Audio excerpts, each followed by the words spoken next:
I have a lie detector system, it can hear the thoughts of people who lie. When my boyfriend sincerely proposed to me, I heard his true thoughts at that moment. Hurry up and say yes, so I can elope with your sister. How else would she agree to marry me if I don't humiliate you properly? I agreed without batting an eye, but at the wedding, I fled before he could say I do. Later, this wedding became the talk of the town, the groom was bride-napped, and the bride ran away. Marry him. Marry him. The onlookers were exhilarated, encircling Jason and me as they chanted. My long-absent boyfriend Jason had just met me at the airport when, holding a rose gold ring box, he knelt on one knee to propose, his gaze filled with tender affection. He said to me, "Victoria, marry me." The straightforward declaration of love amplified the crowd's screams. Jason and I had been dating for 2 years. Though the sudden proposal caught me off guard, the idea of us discussing marriage seemed like a natural progression. So, under Jason's eager anticipation, I nodded and extended my hand, letting him slide the ring onto my ring finger. "Victoria, I can't wait to marry you, I'll give you a lifetime of happiness." Just then, the lie detector system I had bound suddenly activated, revealing his true thoughts. "I can't wait to escape this wedding, I'll give you an embarrassment you'll never forget." I froze, my gaze turning unfamiliar as I looked at him. "Victoria, what's going on? Are you so excited you can't speak?" My body instinctively reacted faster than words could, dodging his attempt at intimacy. I turned my head towards Jason and asked, "What did you just say?" "I said I can't wait to marry you." Jason's inner voice sounded in my ears again. "Why are you dodging? Putting on airs now when you just agreed to marry me? Just wait, when the time comes, I'll be the one escaping the wedding and leaving you at the altar. Let's see how proud you act then." I must have heard correctly. Jason was really trying to escape the wedding. Keeping my expression steady, I feigned discomfort with a smile, brushed off Jason's subsequent invitations, and hurried home. Collapsed on the sofa, a dull pain slowly overwhelmed my entire body. Uncontrollable tears poured out as agony, accompanied by a chilling numbness, swept over me. Jason and I met after being bound by the lie detector system. This system's function is simple. Whenever someone tries to deceive me with lies, it automatically identifies and reveals their true thoughts. It's hard to say whether this is a blessing or a curse. After all, both human nature and the sun are impossible to stare at directly. At the beginning of our relationship, I often saw through some inconsequential little lies Jason told, thanks to the system. For example, when he was pursuing me, the coincidental encounters, like pretending it was on his way when he actually took a detour to meet me, or claiming it was happenstance when he deliberately bought tickets to my favorite concert. Or later, like when he wasn't as generous as he claimed and used coupons while settling the bill, said he was on his way when he had just woken up in bed, or insisted he wasn't angry while secretly sulking in jealousy. They were all trivial matters, hardly enough to shake my relationship with Jason, so I didn't really dwell on them. I remained confident in our bond. But today the system's reading of Jason's inner thoughts was genuine, confirmed not just once, but twice. Yet why would he try to humiliate me? Why did he suddenly stop loving me, and why choose this way to hurt me? Countless questions swirled chaotically in my mind, leaving me utterly bewildered. I didn't understand. I was only stationed away for a 2-month business trip.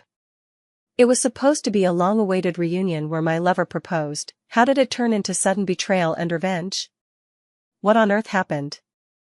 I took a deep breath, forcing myself to calm down. Then I sent Jason a text. "I'm sorry, but I'm really not feeling well, might be the exhaustion from the long trip. How about this? I've reserved a table at Chef Eaton restaurant. Let's meet for lunch tomorrow?" The reply came quickly, "Okay, fiancé." Gazing at Jason's deliberate change in how he addressed me, I tightened my grip on my phone. At the very least, I need to rely on the lie detector system to uncover the truth of Jason's betrayal and revenge. "How have you been without me these past 2 months? Does it feel like a long-lost freedom?" At the dinner table, I smiled and teased Jason with a playful look on my face. Jason immediately shook his head. "How could that be? I wish you could finish your assignment and come back right away." I miss you so much. The system detected this as a lie, and a voice echoed in my ear, ugh, it's only been 2 months. Didn't they say overtime till the end of June? What a crappy company, almost caught me off guard. Whatever, better to deal with it sooner than later. The disdain in Jason's inner voice really hurt me. I took a deep breath, lowered my head, and pretended to be shy as I teased him, why did you suddenly decide to propose? You didn't even give me a heads up. You really caught me off guard. Can't help it, I love you too much. I just couldn't wait to make you my lawful wife.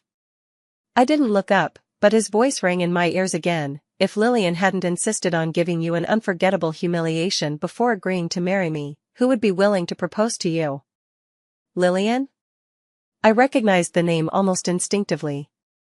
He was referring to my stepsister from the same father, Lillian. Following this clue, I gradually uncovered the entire truth of the matter. Lillian and I had never gotten along. My mother was my father's first wife, yet Lillian was older than me. To me, Lillian and her mother were nothing more than the mistress who was elevated to wife status and her illegitimate daughter. Lillian even had the audacity to believe that it was my mother and I who ruined her happy life, that my mother refused to divorce, forcing her to live most of her life under the stigma of being a bastard child, while I harbored nothing but utter disgust for the mother and daughter pair. After my mother passed away and my father divided the estate, I inherited all of my mother's assets. Due to pressure from my mother's family, I also received the largest share from my father's side, which made Lillian so envious that she opposed me at every turn. Things had only recently started to improve a little. I initially thought this mother-daughter pair had changed their ways, but now it seems they were just saving their big move for this moment. Showing up at the wedding venue with my fiancé and eloping, what a way to get back at me for all the humiliation I've caused her over the years. If not for my ability to hear Jason's inner thoughts, they might have actually succeeded.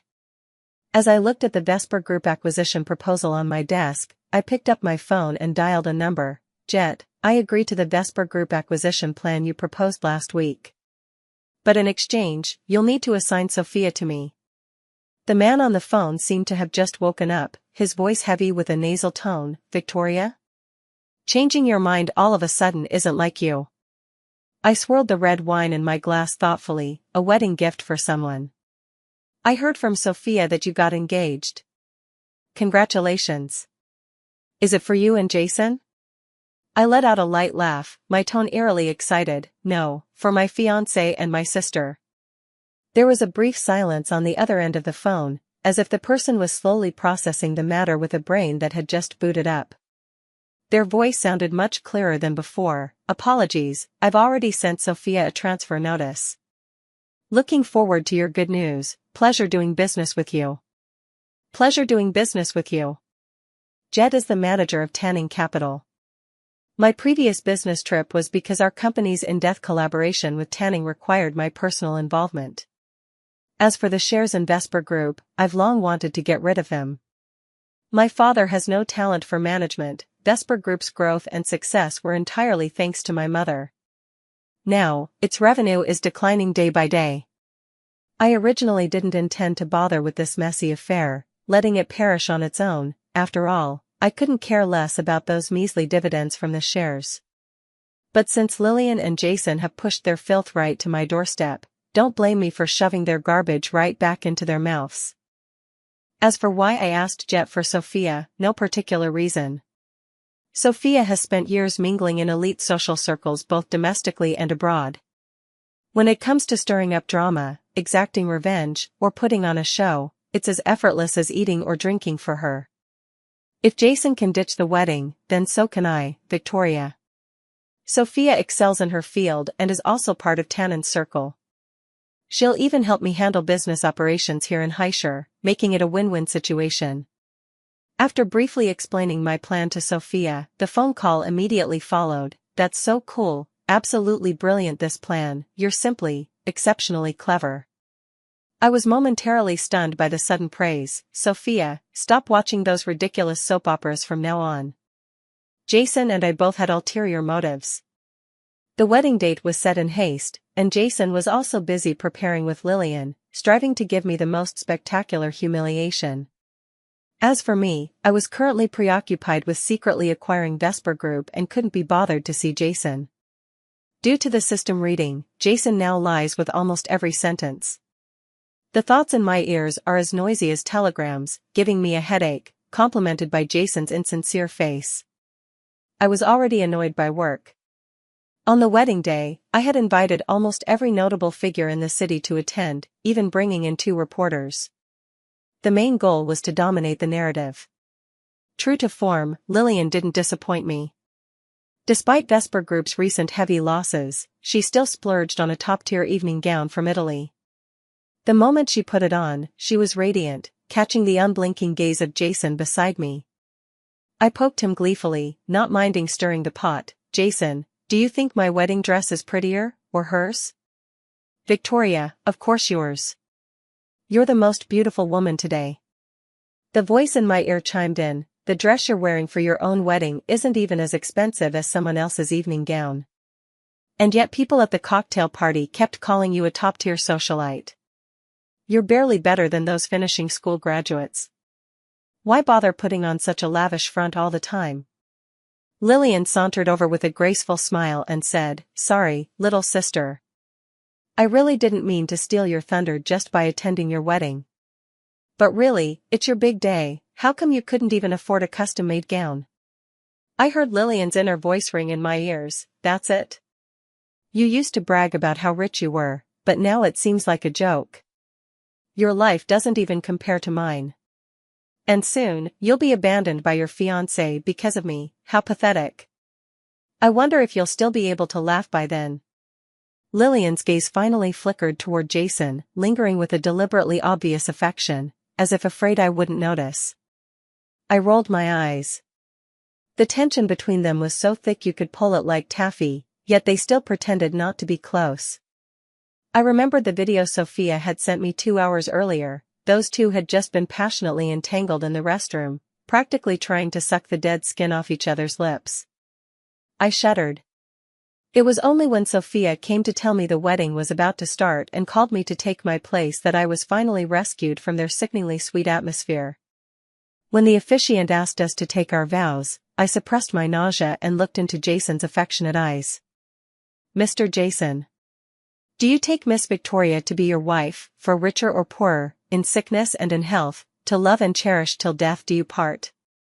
I don't. He doesn't. I refuse. 3 voices rang out simultaneously, Jason, Lillian, and, most shockingly to everyone present, mine as the bride. Lillian's slow, deliberate steps toward the wedding altar faltered, a sudden sense of foreboding creeping into her heart. I tore off my veil, snatched the microphone from the host, and declared, I've had enough of you 2 filthy cheaters. Lillian, did your homewrecker mother only teach you how to be a mistress? If the whole family is like this, maybe your mom should check if there's something wrong with her ancestral grave. Oh, and you impotent scumbag, trash with delusions of grandeur. Messing around with my sister is one thing, but you're also the type who doesn't own up to your actions. Your useless, crumbling skills are like an illegal building about to collapse. Without my connections, would your company even look twice at you? Trying to live off someone else while acting tough, huh? With that sorry face, you thought you could jilt me at the altar and humiliate me? You're not worthy. Go ahead and marry each other, I won't stoop to marrying such trash. Without giving them time to react, I hiked up my skirt and dashed outside. Blind idiots, this was a collector's piece by a top designer. Who runs away in a wedding train? You'd probably trip and kill yourself. At the same time, Sophia successfully projected the video of those two getting intimate in the lounge 2 hours ago onto the big screen from the console, causing low gasps among the banquet guests below. Nobody had time to pay attention to the people on stage anymore. It was at this moment that the MC, somewhat dumbfounded, finally snapped out of his daze as he watched my retreating figure and exclaimed, "The bride has run away from the wedding." Nearly every guest below had their phones out, capturing this sensational scene. To ensure clarity, Sophia had already made 2 copies and sent them to her media friends on site. I guarantee that within 2 hours, everyone in Haishi's social circles would be feasting on this juicy gossip. Those who love stirring the pot even posted follow-up videos on their social media feeds. Lillian had crafted a full 3,000-word declaration of true love for this runaway wedding. And now, here she was, holding the microphone, standing stiffly on stage with Jason in the video, both looking like telephone poles that had wandered away from home. Jason reacted faster than Lillian. Standing on the stage, he stiffened his neck and kept up appearances by declaring, "In that case, why don't we just make today my wedding with Lillian? After all, we're deeply in love." Before Jason could finish, someone cut off the microphone's wireless signal. Facing Jason's murderous glare, the staff member awkwardly explained, "Sorry, but your time's up. Victoria paid for everything, and the rental ends right now. If you'd like to say more, you'll need to pay for an extra 30 minutes first." All those wedding arrangements belonged to Sophia. My escape was the signal to drop everything. In the blink of an eye, the violin playing stopped, the little cakes were no longer being made, the small servers vanished, and even the carefully set-up stage was dismantled. The whole scene epitomized the phrase, "When the man leaves, the tea goes cold." So, in front of everyone, Jason ended up standing on stage, stubbornly pulling out his phone to pay for an extra half hour. Meanwhile, chaos erupted below, and Lillian was so furious she sat on the edge of the stage and cried. "Miss, sorry to bother you, but time's up, we need to dismantle the stage. Could you please move your, seat?" Lillian had never experienced such a humiliating moment in her life. She wailed all the way back to the dressing room. Seeing this, Jason had no choice but to give up the fight, abandoning the microphone he'd just paid for another 30 minutes, and followed behind to console her. As for the guests, they had long since trickled away in 2s and 3s. "Your move was absolutely ruthless, ha ha ha. When Sophia called me, I was preparing to board my flight. Don't these two love playing runaway brides? Well, now the tables are turned. Let's see how these idiots handle it when the feast suddenly ends." Sophia's keyboard clattered furiously on the other end. "All right, leave the rest to me. Have a safe flight. By the time you land, you should see the little surprise I've prepared for you." The flight to Moscow wasn't long, and by the time I got off the plane, I already knew what Sophia was referring to as a little surprise. The wedding video had already surpassed 1 million likes on the short-form video platform, with a title that read, "The Love Story of an Impotent Man and a Mistress." On another platform, the buzz was even hotter, featuring an unexpectedly hilarious topic, business prodigy Jason, cheating and impotent. Sophia must have timed her call perfectly. As soon as I answered, her voice was brimming with excitement. "Huh. Pretty clever, right? This headline is perfect. He can't prove he's normal, but not denying it is like admitting he's actually impotent." When I saw him dropping Lillian off at Vesper Group today, lots of people were giving him awkward smirks. I smiled and liked that short video. Jason had an extremely strong sense of pride. When he was pursuing me, he often pretended to be someone he wasn't to impress me. Occasionally, when I read his thoughts, I would tactfully decline those expensive gifts and lavish spending. If a man becomes famous for such reasons, wouldn't that just mean he's notoriously incompetent? It was simply like subjecting Jason to death by 1,000 cuts, a humiliating death where his mouth was gagged, not allowing him to make a sound or explain. I really don't know if he's impotent or not, but now I'm sure many people would like to know. Then Sophia sent me a document and a video. Today, the chairman specially convened a meeting. During this period, Vesper Group's market value and revenue have already plummeted due to the contractions you and Tanning Capital implemented. Now, the public opinion is extremely distorted. The older sister stealing the younger sister's fiancé, and what's worse, the older sister is the illegitimate daughter of a mistress nanny. Forget the platform comments, even the company's email inbox is flooded with hate mail. As soon as the market opened this morning, Vesper Group's market value evaporated $3 billion outright. Your dad was so furious he immediately slapped Lillian twice across the face. Her face swelled up, and he kept pointing at her nose, cursing her for being shameless and dragging everyone down with her. Your dad's really ruthless, consider that a bit of revenge on your behalf." I scoffed. "Him? He's just upset about his money. Without me and my mom, he'd never be able to manage this mess alone. Sophia, I'll sign the stock power of attorney over to you in a moment. You'll handle everything from here on out. And don't hold back. After all, there are indeed 2 homewreckers to deal with in this family, and likewise, 2 cheating scumbags." Hearing Sophia's firm reply, I turned off my phone with peace of mind and settled into bed to rest. If I didn't shut it off, that crowd back in Haishur would probably bombard me with calls, practically chasing me all the way to Moscow. At this point, sleep came first. As expected, when I woke up, over 50 missed calls flooded in. Jason, Lillian, and even my so-called father had personally called me. Looks like Sophia really went all out. Right then, Lillian's call popped up on the screen, and I swiped to answer. "Victoria, what good does driving down Vesper Group's stock price do for you? You hold more shares than I do. Recklessly suppressing Vesper Group like this will only leave us all struggling in the end. Tell that Sophia to back off now." Through the receiver, Lillian's inner voice echoed in my ears, "This madwoman, if the stock keeps plummeting, Vesper Group will collapse. How am I supposed to break into high society then?" Lillian's voice was as annoying as ever, and I didn't hold back. "So what if the stock drops? I don't care about the money. The shares in Vesper Group aren't even enough to cover my monthly revenue. Why don't you look up Tanning Capital and see how much I hold in that company?" There was the sound of keyboard tapping, and Lillian fell silent all of a sudden. "Done checking? Cat got your tongue? Did eating plain rice with your homewrecker mother for a few years make you think you're really something special? I can't even be bothered to look at you, yet you have the audacity to annoy me? Did I scold Jason more than you at the wedding, giving you the illusion that I still see you as a sister? An illegitimate child shamelessly whitewashing her homewrecker mother. Do you really think high society looks up to you?" With that, I hung up cleanly, not bothering to entertain her any longer. Capitalism has never been a market that operates on sentimentality, and Sophia was all the more wielding the scythe of Tanning Capital, pressing it against Vesper Group's neck. The moment blood was drawn, my so-called father actually reached out to me. What astonished me even more was that the person speaking was Jason. "Currently, the decision-making at Vesper Group is temporarily under my responsibility. Victoria, your father is ill."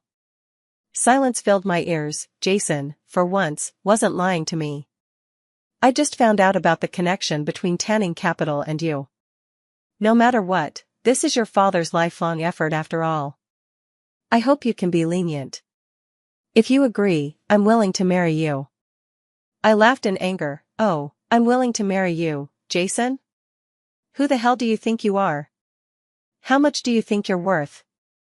A freeloader who couldn't even find a job without my help dares to act like you're doing me a favor by making demands?" I always knew exactly where to strike to hurt the most. Jason had experienced poverty, and his pride was especially fragile.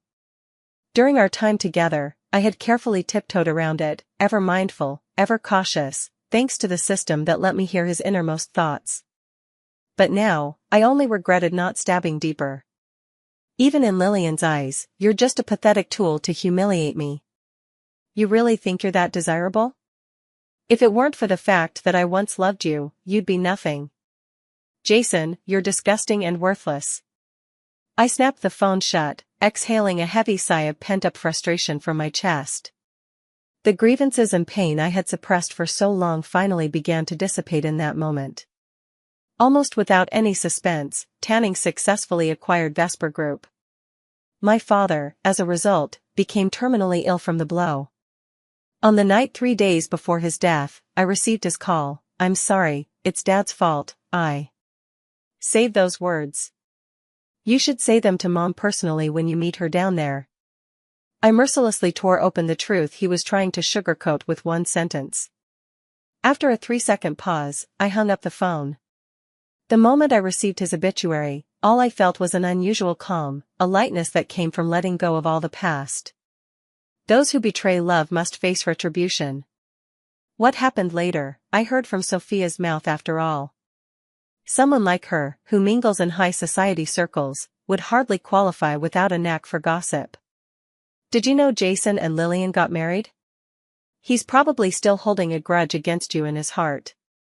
The wedding decorations and venue were all modeled after your wedding back then, even the guest list was copied exactly.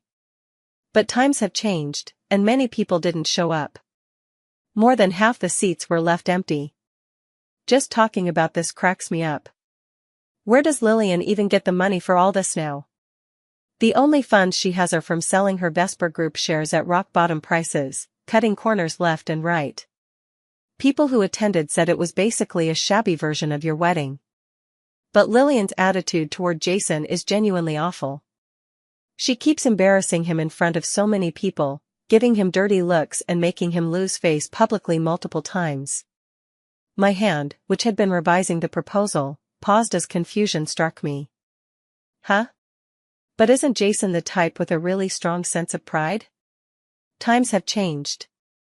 Jason is just a kept man now. After he fell out with you, he got fired from the company, and no other company would hire him. Lillian ended up investing a lot of money to start a business with him. In a way, she's his boss now. But honestly, that company doesn't look promising either. Lillian loves bossing people around but has no clue about the business, and the whole setup looks pretty shabby. They only have about 2 departments worth of people, relocated from Vesper Group. Their scale is even smaller than the shredder at our company's entrance. Sophia's words drew a faint smile from me, and I teased, hold on. Our company's shredder is the real deal, not some piece of junk. After gossiping for a while longer, we hung up. The ones who deserved to die are dead, and those who deserved humiliation have been thoroughly disgraced. I thought this whole ordeal was finally over. But I never expected that at the celebration banquet I attended upon returning home at the end of the month, I would run into Jason again.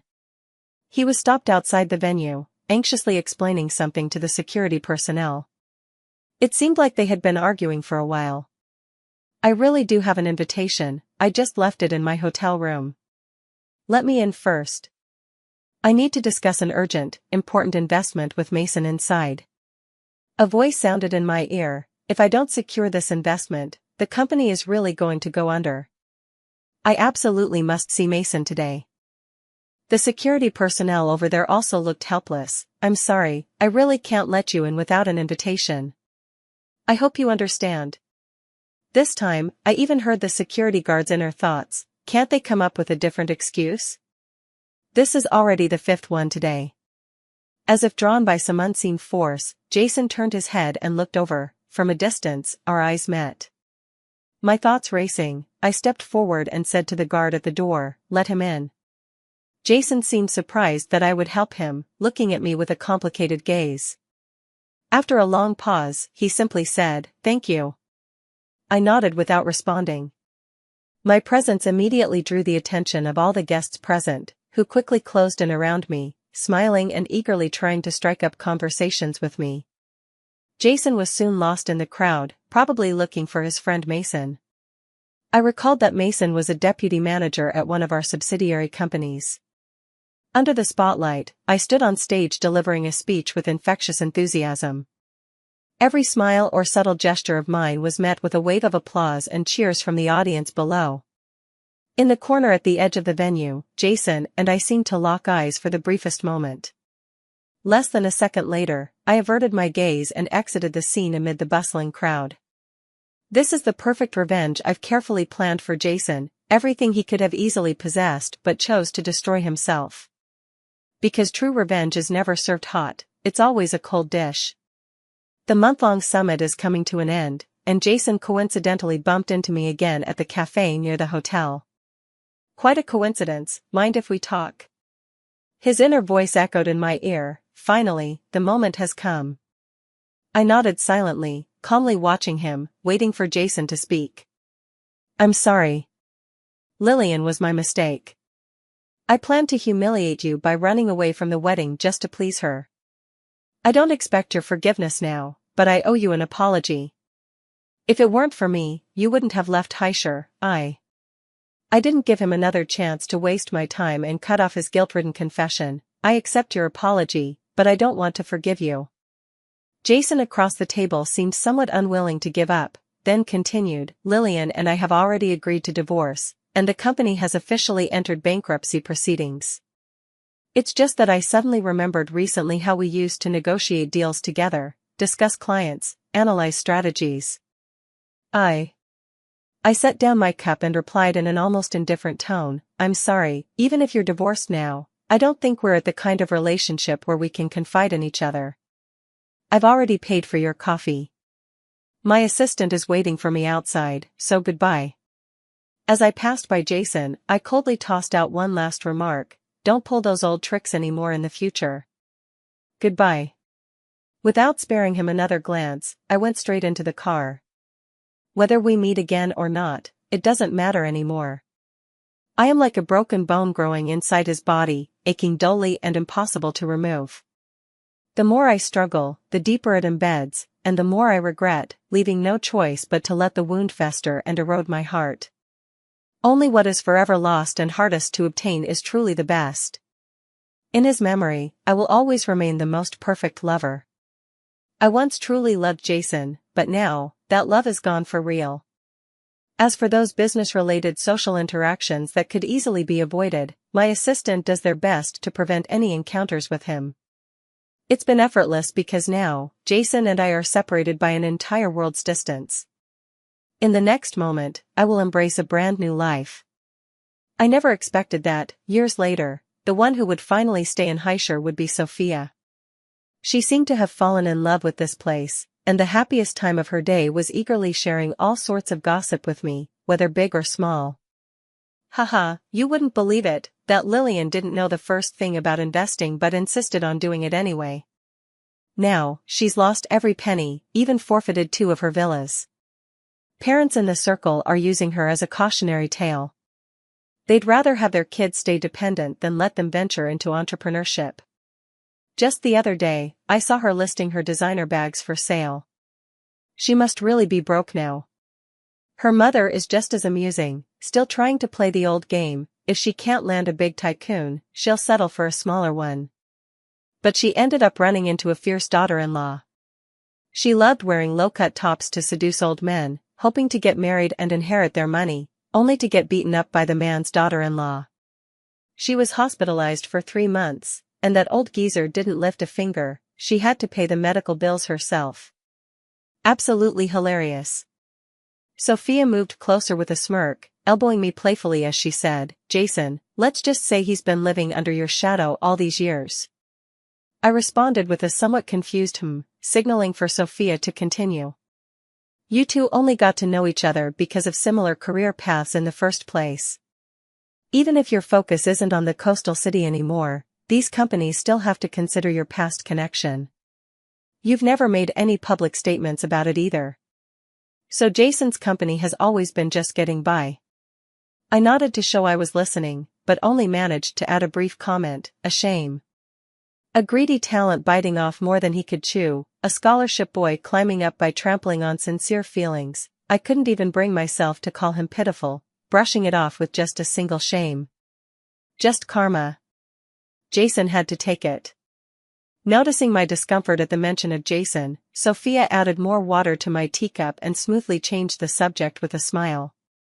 We've talked so much, but I forgot to ask, what brings you back this time?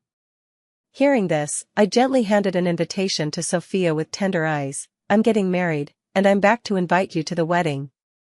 Sophia raised an eyebrow, looking somewhat puzzled. Who could you be marrying? Your social circle is so small, and I haven't heard of any new romantic encounters. You must be joking. Under my mysterious smile, Sophia seemed to guess something, widening her eyes in disbelief. No way, no way. Yes, I'm getting married to Jet. I never thought Jason and I would meet again. Sorry, I heard you were back, so I came to see you, just. Faced with Jason's awkwardness, I was surprisingly calm. Oh, I came back to get married this time, to deliver wedding invitations to my friends. The man's eyes suddenly dimmed, and he bit his lip as if struggling to speak. Married? You're getting married? Jason repeated it twice, and I simply nodded lightly. It was clear that my wedding did not include him in the guest list, and I was just quietly waiting for this uninvited guest to finish speaking. Jason seemed to have made up his mind, his gaze firm despite the trembling in his voice. Right now. I've sent you many emails, but you never replied. My tone carried a hint of impatience as I retorted, after all these years in the workforce, you should know the purpose of a work email, shouldn't you? If you have something to say it directly. My time is precious. Jason fell silent for a long moment before speaking again, this time with gravity. Victoria, I truly want to marry you. Frankly, I was almost amused by his brazen and arrogant words. Even now, clinging to the last shred of his pride to come say such things to me, I couldn't tell whether he'd woken up to love me or was simply obsessed. Looking at him with disdain, I smirked and asked, brother-in-law, what nonsense are you spouting? I merely accepted your apology, I never forgave you. And yet, here you are, shamelessly spouting such bold words on the eve of my wedding. Don't you find it disgraceful? Did you actually want to marry me? What, were there times you only pretended to? Jason was visibly shaken by my blunt words, the color draining further from his face. I let out a long sigh and softened the mood at just the right moment, even though it was an escape from marriage. After all, it's you and Lillian who kept trending. Aside from your betrayal, I didn't suffer any real harm. Looking back now, it's just a very complicated chapter in my life. Jason, I don't understand what's going through your mind right now. Our relationship was a thing of the past long ago. Whether it's love or reluctance from your side, I want you to know there's no possibility of us getting back together. Jason, it's too late, and I'm not talking about the time. We missed our chance long ago. Jason seemed to take a long time to digest those words before finally nodding and giving me a faint smile, his eyes noticeably reddening. I understand. Sorry for bothering you again. It won't happen in the future. Jason handed me a book from his inner bag. With just a glance, I could see the pages were worn, suggesting he had caressed and read it countless times, something he carried with him always. I came in a hurry and didn't prepare anything.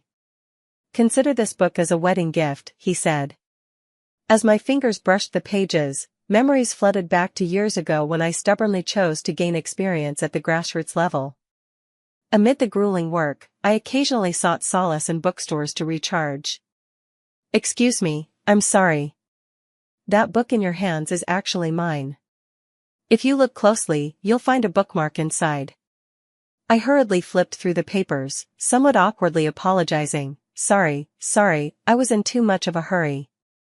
It's fine. It's raining outside, and seeing you dash straight out, let me lend you an umbrella. And so, love sprouted on a damp, moldy rainy day. You actually remember it all so clearly. I carefully placed the book into my bag and nodded at Jason. I truly love this book. Thank you. Well, goodbye then. Jason and I actually managed to say goodbye to each other calmly. But we both knew clearly that in this long lifetime, for us, this was already the last time we would meet. Jason could never free himself from my shadow throughout his life in the city. Regret is like a bookmark of growth, and I was pressed onto the page that hurt Jason the most. Like the sycamore tree dragged away by the roadside, the heart may stand hollow yet barely upright. Passers-by think it might sprout again come spring, but in truth, it died that winter. I suppose this was my final punishment for Jason. The phone beside me rang, it was Jet.